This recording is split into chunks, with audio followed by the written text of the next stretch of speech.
Bachar al-Assad salue vos positions, il espère votre élection. Est-ce que vous souhaitez son maintien au pouvoir? Non, d'abord Bachar al-Assad est un dictateur, c'est un manipulateur, et j'attire l'attention des médias français sur le fait qu'il n'est pas forcément indispensable de se prêter aux manipulations de Bachar el-Assad.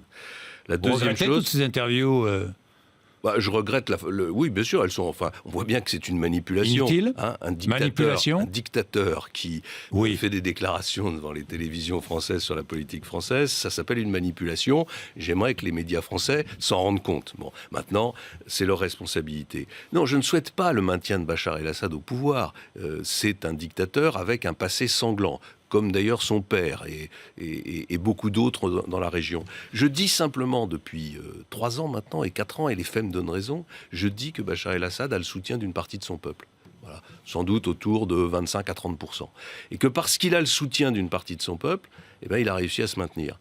Et la diplomatie française et la diplomatie occidentale, en refusant l'idée même de parler avec le régime de Bachar el-Assad, s'est exclu du conflit syrien. Donc maintenant, nous sommes derrière les frontières et on regarde le spectacle des Russes, des Iraniens et des Turcs qui sont en train de régler la question syrienne sans nous. C'est un désastre et honnêtement, pour la diplomatie française, c'est un camouflet.